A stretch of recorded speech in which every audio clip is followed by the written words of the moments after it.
Hello everyone, welcome to star education YouTube channel. Star education YouTube ચેનલમાં આપ સૌનું ખૂબ ખૂબ સ્વાગત છે. આજનો જે વિડીયો છે એમાં આપણે ચર્ચા કરીશું 17મી મેના તમામ અગત્યના કરંટ અફેર. તો શરૂ કરીએ આજનો વિડીયો. સૌથી પહેલો ક્વેશ્ચન આજના વિડીયોમાં શરૂ કરતા પહેલા એક પ્રશ્ન તમારા માટે છે.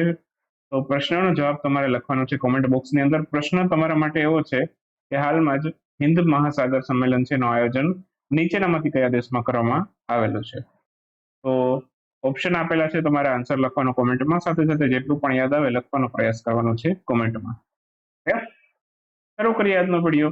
સૌથી પહેલો ક્વેશ્ચન આજના વિડીયોમાં 17મી મેના કરંટ અફેર. હાલમાં જ રાષ્ટ્રીય એમએસએમઈ પરિષદ એનું આયોજન નીચેનામાંથી કયા શહેરમાં કરવામાં આવેલું છે? રાષ્ટ્રીય એમએસએમઈ પરિષદ છે ઓકે, એનું આયોજન થયું છે હાલમાં જ નવી દિલ્હી ખાતે. તો ઓપ્શન એ આપણો આન્સર થશે.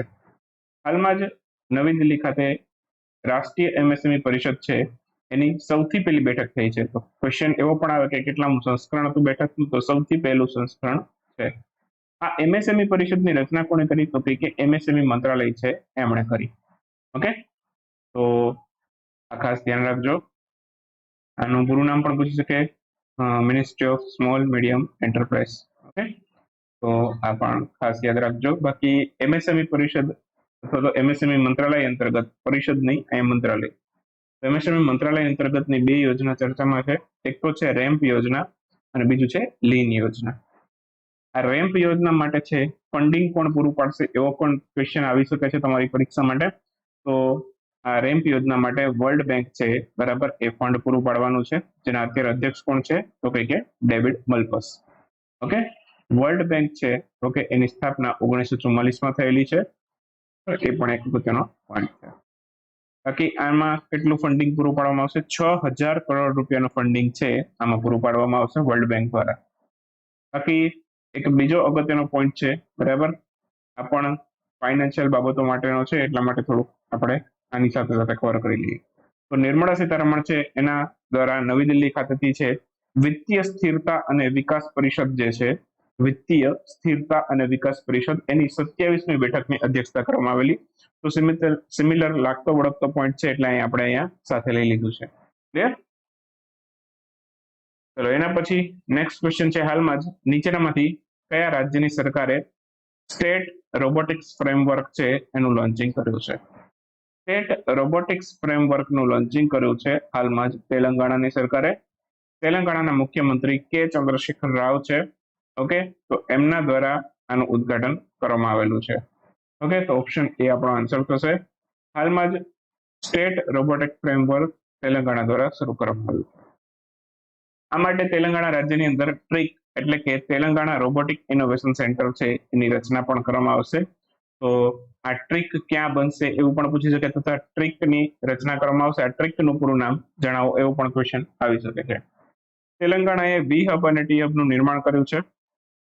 આ શેના માટે છે? આ બિઝનેસ માટે મદદરૂપ થશે, બિઝનેસને સપોર્ટ કરશે, વી હબ અને ટી હબ. બાકી તેલંગાણાનું રામપ્પા મંદિર છે 2021માં અને યુનેસ્કો વર્લ્ડ હેરિટેજ સાઇટનો દરજ્જો મળ્યો રામપ્પા મંદિરને.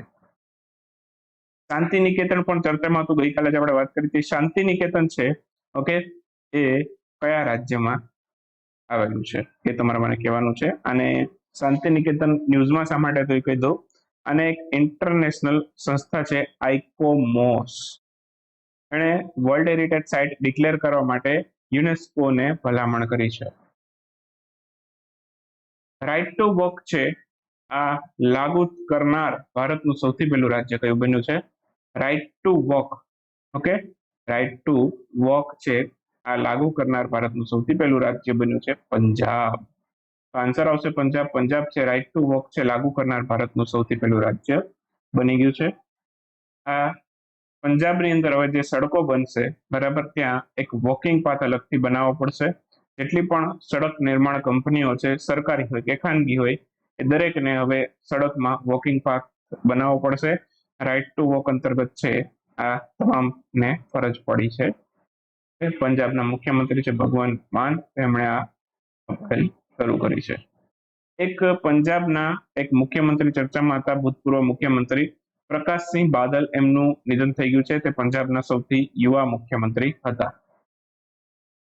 હાલમાં જ નીચેનામાંથી કઈ સંસ્થા દ્વારા ડીઆરડીઓ સાથે મળીને પાણીની નીચે સંચાર કરવા માટેની નવી ટેકનોલોજી વિકસિત કરવામાં આવી છે? ડીઆરડીઓ અને આ સંસ્થા બંને મળીને આ કામ કર્યું છે. તો ડીઆરડીઓ અને આઈઆઈટી મદ્રાસની વાત થાય છે.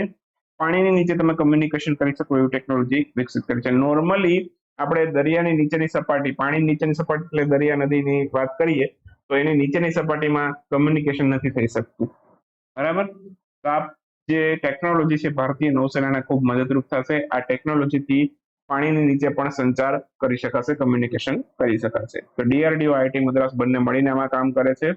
આ ટેકનોલોજી છે એને બીજું પણ એક નામ આપવામાં આવ્યું છે. આ ટેકનોલોજીને પ્યાઝો ઇલેક્ટ્રિક ટેકનોલોજી પણ કહી શકીએ. મિકેનિકલ સ્ટ્રેસનો ઉપયોગ કરી અને ચાર્જ ઉત્પન્ન કરવાની જે ટેકનોલોજી છે એને કહેવાય પ્યાઝો ઇલેક્ટ્રિક ટેકનોલોજી. ક્લિયર? બાકી ડીઆરડીઓ દ્વારા રામાનુજન સેન્ટર ઓફ એક્સિલન્સની પણ સ્થાપના કરવામાં આવશે, જેનું સંચાલન કોણ કરશે? આઈઆઈટી મદ્રાસ. તો એમાં પણ આ બંને મળીને કામ કરે છે, એ પણ એક અગત્યનો પોઈન્ટ છે. હાલમાં જ પ્રધાનમંત્રી દ્વારા લીગો ઇન્ડિયાની આધારશિલા રાખવામાં આવી છે. આ લીગો ઇન્ડિયાની આધારશિલા છે રાખી છે એ ક્યાં સ્થળે અથવા તો કયા રાજ્યમાં સ્થાપવામાં આવશે? આ મહારાષ્ટ્રમાં સ્થાપવામાં આવશે. ઓપ્શન સી આપણો આન્સર થશે. હાલમાં જ પ્રધાનમંત્રી આ માટે આધારશિલા રાખી છે લીગો ઇન્ડિયા માટેની. મહારાષ્ટ્રના હંગોલી ખાતે આની સ્થાપના કરવામાં આવશે. આ શું છે LIGO India? Laser interferometer gravitational wave observatory. એક પ્રકારની ઓબ્ઝર્વેટરી છે, laser interferometer gravitational wave observatory. Okay, આ એનું પૂરું નામ છે. તો ભારતમાં આ સ્થપાશે. ભારતની સૌથી પહેલી આ પ્રકારની ઓબ્ઝર્વેટરી હશે. વિશ્વની કેટલામી હશે? વિશ્વની ત્રીજી હશે. આ ઉપરાંત બીજી બે કઈ છે? બીજી બે જે છે એ ક્યાં આવેલી છે? એ અમેરિકાની અંદર આવેલી છે, યુએસએમાં આવેલી છે. ક્લિયર? તો એ પણ યાદ રાખીશું. બાકી આ ઓબ્ઝર્વેટરીના નિર્માણમાં કેટલા ખર્ચ થશે? તો કે 5,800 કરોડનો ખર્ચ કરવામાં આવશે. ભારતની સૌથી પહેલી, વિશ્વની ત્રીજી છે, અને બાકીની જે બે છે, બરાબર, એ બે ક્યાં આવી છે? તો કે યુએસએમાં આવી છે. પ્રધાનમંત્રીએ હાલમાં અન્ય પણ ઘણા બધા ઉદ્ઘાટન કર્યા છે, એની પણ એક નજર ફેરવી લઈએ. તો આ પીઆઈબી ન્યૂઝની અંદર છે, આ બધા આર્ટિકલ હતા, તેમાંથી આ બધું લીધેલું છે. ક્લિયર? તો એક સાથે આ બધું સાથે જ તે, એની સાથે જ તે એકાદ બે દિવસ આગળ પાછળમાં ગણી લો તો આ બધા ઉદ્ઘાટન પ્રધાનમંત્રીએ કરેલા છે. એક તો હોમી ભાભા કેન્સર હોસ્પિટલ અને અનુસંધાન કેન્દ્ર ઓડિશાના જટનીમાં પણ કર્યું છે, અને હોમી ભાભા કેન્સર હોસ્પિટલ અને અનુસંધાન કેન્દ્ર વિશાખાપટ્ટનમમાં પણ કર્યું છે. તો બે જગ્યાએ કેન્સર હોસ્પિટલ અને અનુસંધાન કેન્દ્રનું ઉદ્ઘાટન કર્યું છે, એક તો ઓડિશાના જટનીમાં અને એક વિશાખાપટ્ટનમમાં, આંધ્રપ્રદેશ. આંધ્રપ્રદેશમાં બીજું પણ એક રેર અર્થ પરમેનન્ટ મેગ્નેટ પ્લાન્ટની પણ સ્થાપના કરવામાં આવી છે, એ પણ વિશાખાપટ્ટનમમાં. ભાભા પરમાણુ અનુસંધાન કેન્દ્ર મુંબઈમાં આવેલું છે. ત્યાં ટ્રોમ્બે પરિસરમાં વિખંડન મોલી બ્લેડનમ 99 એના ઉત્પાદનની સુવિધાનું અનાવરણ કર્યું પ્રધાનમંત્રીએ. આ ઉપરાંત નવી મુંબઈ ખાતેથી છે નેશનલ હાઇડ્રોન બીમ થેરેપી ફેસિલિટી છે એનું, અને woman and children cancer hospital છે એની બિલ્ડિંગનું ઉદ્ઘાટન કર્યું. ટાટા મેમોરિયલ હોસ્પિટલ છે એનું પણ ઉદ્ઘાટન મુંબઈ ખાતેથી કર્યું. તો આ બધા જ ઉદ્ઘાટન હમણાં જ કર્યા છે. એકાદું આમાંથી પૂછાઈ જાય કે ફલાણું ઉદ્ઘાટન ક્યાંથી કર્યું, બરાબર, તો એ માટે આપણે આ બધું ખબર હોય તો મેળ પડે, બરાબર. બધા જ ઉદ્ઘાટનો પ્રધાનમંત્રી હમણાં કરેલા છે, પીઆઈબી ન્યૂઝના આર્ટિકલમાંથી બધું લીધેલું છે. ચલો, એના પછી પ્રધાનમંત્રી નરેન્દ્રભાઈ મોદી દ્વારા નાથ દ્વારા શ્રીનાથજી મંદિરના દર્શન કરવા માટે આવેલા હતા. આ ચર્ચામાં રહ્યું તો એટલા માટે. આ કયા રાજ્યમાં છે? આ સાંસ્કૃતિક, ભારતનો સાંસ્કૃતિક વારસો છે, એના સંદર્ભમાં પણ આ મંદિર અગત્યનું છે, એટલા માટે જસ્ટ ખાલી તમને એક નજર ફરી જાય કે આ કયું રાજ્ય છે. નાથ દ્વારાની વાત કરીએ એટલે આ રાજસ્થાનની વાત થાય છે. તો નાથ દ્વારાનું જે શ્રીનાથજી મંદિર છે, બરાબર, એ રાજસ્થાનની અંદર આવેલું છે. હું પોતે જઈ આવેલો છું, ખૂબ સરસ છે, બરાબર. તો વિઝિટ કરવા જેવું પ્લેસ છે. ક્યારેક તમે જયપુર ઉદયપુરની મુલાકાતે જાઓ તો 100% તમે ત્યાં એની વિઝિટ કરી શકો છો નાથ દ્વારા મંદિર. હા, પણ ત્યાં ફોન ને એવું કશું અલાઉ નથી. બેગ, પર્સ બધું મુકાઈ જશે, તો એ માટેની તમારે ફેસિલિટી રાખવી, અથવા તો ત્યાં ચાર્જેબલ સુવિધા પણ હોય છે કે તમે ત્યાં રોકી શકો છો, પણ ભીડ બહુ જ હોય છે. ચલો, આ ઉપરાંત ઉત્તરાખંડનું તુંગનાથ મંદિર, એને રાષ્ટ્રીય મહત્વના સ્મારકનો દરજ્જો આપ્યો છે. ઓકે, એના કારણે આ ચર્ચામાં હતું. તુંગનાથ મંદિર પૂછાય છે કે ઉત્તરાખંડમાં છે. એક કામાખ્યા મંદિર ચર્ચામાં હતું. કામાખ્યા કોરિડોરનું નિર્માણ થવાનું છે. કામાખ્યા મંદિર ક્યાં છે? તો કે આસામમાં. અહીંયા અંબુબાચી મેળો થાય છે કામાખ્યા મંદિરમાં, એ પણ એક અગત્યનો પોઈન્ટ છે. રામપ્પા મંદિર તેલંગાણાનું 2021માં વર્લ્ડ હેરિટેજ સાઇટ બનેલું. હાલમાં જ સ્વદેશી ALS-50 vertical take off and landing loitering યુદ્ધ સામગ્રી એની સૌપ્રથમ બેચ ભારતીય વાયુસેનાને પ્રાપ્ત થઈ છે. આનું નિર્માણ કઈ કંપની કર્યું છે? ટાટા એડવાન્સ સિસ્ટમ લિમિટેડ આનું ઉત્પાદન કર્યું છે. તો આ કોને મળ્યું હાલમાં જ? ALS-50 આ મળ્યું ભારતીય વાયુસેનાને, સૌથી પહેલી બેચ મળી. આ લોઇટરિંગ મ્યુનિશન્સ શું છે? તો લોઇટરિંગ મ્યુનિશન્સ એક પ્રકારનું ડ્રોન છે, અનમેન્ડ એરિયલ વ્હીકલ કહી શકીએ તમે આપણે આને, બરાબર, માનવ રહિત હવાઈ વાહન. ઓકે, તો એક પ્રકારનું ડ્રોન જ થઈ ગયું.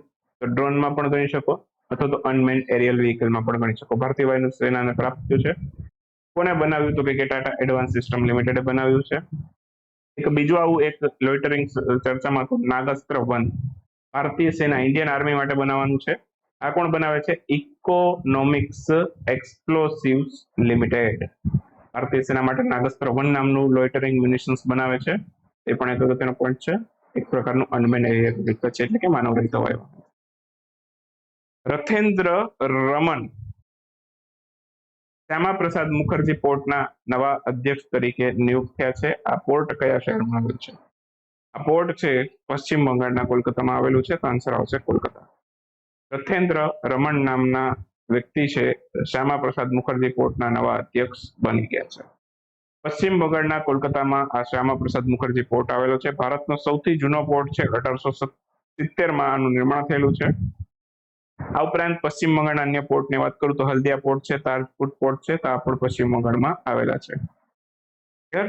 એક પ્રશ્ન મેં તમને ઘણી વખત રિવિઝન કરાવેલો છે. એક હાઇડ્રોજન હબ તરીકે 3 પોર્ટ વિકસિત કરવાના છે. આ 3 પોર્ટના નામ કહેવાના છે. એમાંથી એક ગુજરાતમાં છે, એટલી હિન્ટ આપી દઉં. ચલો ફટાફટ આ 3 પોર્ટના નામ તમારે મને કોમેન્ટમાં કહેવાના છે. ઘણા ટાઈમથી રિવિઝન કરાવ્યું છે. પોર્ટની વાત આવી એટલે મને યાદ આવી ગયું, એટલે મેં તમને પૂછી લીધું. ક્લિયર? ચલો એના પછી પાવર ફાઇનાન્સ કોર્પોરેશન લિમિટેડ, બહુ મોસ્ટ ઇમ્પોર્ટન્ટ ક્વેશ્ચન છે જીપીએસસી વાળા માટે. જીપીએસસી વાળા માટે આ બહુ અગત્યનો ક્વેશ્ચન છે, 100% આવશે પરીક્ષાની અંદર. પાવર ફાઇનાન્સ કોર્પોરેશન લિમિટેડ એના સૌથી પહેલા મહિલા સીએમડી, ચેરમેન અને મેનેજિંગ ડાયરેક્ટર, બરાબર, સૌથી પહેલા મહિલા છે. નામ છે એમનું પરમિંદર ચોપડા. બંને એનાથી ટૂંક સમયમાં બની જશે. ઓકે, તો આ પરમિંદર ચોપડા છે પાવર ફાઇનાન્સ કોર્પોરેશન લિમિટેડના સૌથી પહેલા મહિલા સીએમડી બન્યા છે. પાવર મંત્રાલય અંતર્ગત કામ કરતી કંપની છે. આનું નિર્માણ પાવર ફાઇનાન્સ કોર્પોરેશન લિમિટેડનું નિર્માણ છે 1986માં થયેલું. એક મહારત્ન કંપની છે. ભારતની અંદર લિમિટેડ કંપનીઓ છે કે જે મહારત્ન છે. કુલ 12 કંપનીઓ છે કે જેને મહારત્ન કંપનીનો દરજ્જો મળ્યો છે. એમાંથી એક છે power finance corporation limited. Bharat e mart portal નીચેનામાંથી કોના દ્વારા બનાવવામાં આવ્યું છે? India post confederation of all India traders અને કૃપતા ટેકનોલોજી ત્રણેય મળીને બનાવ્યું છે. આપણો આન્સર થશે ઉપરના તમામ. આ ત્રણેય મળીને ભારત ઈ માર્ટ પોર્ટલ બનાવ્યું છે. પોર્ટ શેના માટે મદદરૂપ થશે? તો કે લોજિસ્ટિક માટે મદદરૂપ થશે. એક વર્લ્ડ બેંક લોજિસ્ટિક ઇન્ડેક્સની રેન્કિંગ પણ આપે છે. તો પ્રશ્ન પૂછાય વર્લ્ડ લોજિસ્ટિક ઇન્ડેક્સની રેન્કિંગ કોણ આપે? તો કે વર્લ્ડ બેંક આપે. ભારતનું સ્થાન હતું 38મું. બસ એટલું યાદ રાખશો, ચાલશે. અત્યારે ઇન્ટરનેશનલ ડે ઓફ લાઇટની ઉજવણી હાલમાં ક્યારે થઈ? આ 16 મે હતો ઇન્ટરનેશનલ ડે ઓફ લાઇટ, અથવા તો આંતરરાષ્ટ્રીય પ્રકાશ દિવસ પણ કહેવાય. 16 મે 2023 રોજ. 16 મે શું ખાસ હતું કઈ? તો કે 16 મે 1960 લેઝરનું સફળ પરીક્ષણ કરવામાં આવેલું. ઓકે, એની યાદમાં ઇન્ટરનેશનલ ડે ઓફ લાઇટ ઉજવાય છે. આ પરીક્ષણ છે થિયોડોર મેનન નામના વૈજ્ઞાનિકે કરેલું હતું. બાકી તમને લેઝરનું પૂરું નામ પણ પૂછી શકે છે પરીક્ષામાં. તો એ છે light amplification by stimulated emission of radiation. આ લેઝરનું પૂરું નામ છે. તો 16મી મે ઘણા અગત્યના દિવસો હતા. એક સિક્કિમનો સ્થાપના દિવસ હતો, રાષ્ટ્રીય ડેન્ગ્યુ દિવસ હતો, ઇન્ટરનેશનલ ડે ઓફ લાઇટ હતો. ઓકે, સિક્કિમનો 48મો સ્થાપના દિવસ હતો. અને બાકી international day of living together in peace, શાંતિથી રહેવા માટેનો આંતરરાષ્ટ્રીય દિવસ. ઓકે, તો આ 16 મે હતો. આ પણ યાદ રાખી લેજો. વર્લ્ડ હાઇપરટેન્શન ડે આ ક્યારે ઉજવાય છે? હાઇપરટેન્શનની તકલીફ પ્રત્યે જાગૃતતા ફેલાવવા માટે. લોકો એક્સરસાઇઝ કરો, બરાબર, એટલે આ પ્રકારનું વજન વધારો નહીં, બરાબર.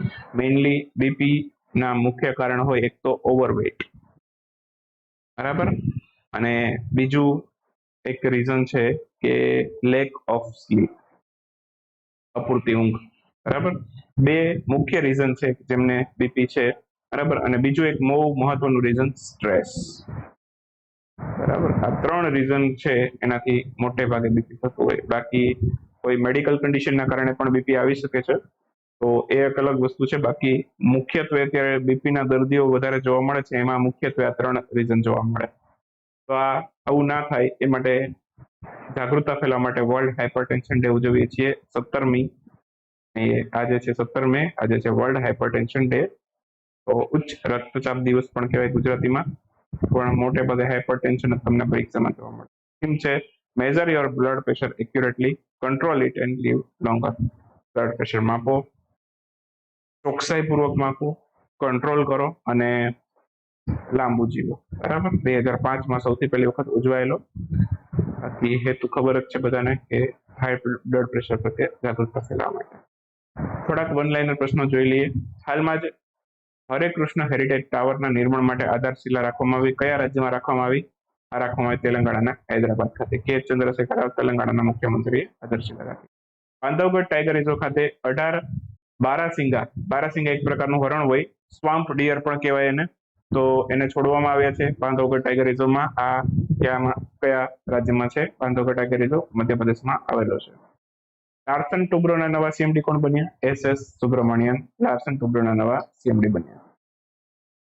ટેગિન ભાષાની સૌથી પહેલી ફિલ્મ છે લોન્ચ થઈ, નામ છે એનું લવ ઇન 90s. આનું ટ્રેલર લોન્ચ કરવામાં આવ્યું છે હાલમાં જ. આ ટેગિન ભાષા કયા રાજ્યમાં આદિવાસી દ્વારા બોલવામાં આવતી એક ભાષા છે? તો અરુણાચલ પ્રદેશની એક ભાષા છે ટેગિન.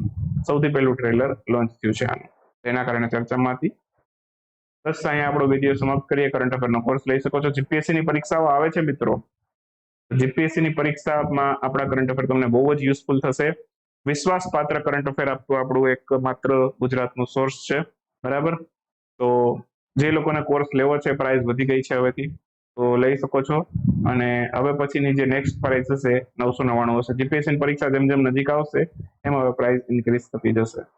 ઘણા લાંબા સમયથી તલાટી જનરલ ક્લાર્કની એક્ઝામ હતી ત્યારથી 365 રૂપિયા પ્રાઇસ રાખેલી હતી. ઓકે, પણ હવે પ્રાઇસ છે ધીમે ધીમે વધતી જશે. જીપીએસસીની પરીક્ષાઓ આવે છે. ક્લિયર? મળીએ હવે નેક્સ્ટ વિડીયોમાં. ત્યાં સુધી રજા લઈ આવજો. બાય બાય, ગુડ નાઇટ, શુભરાત્રી. Thank you for watching Star education.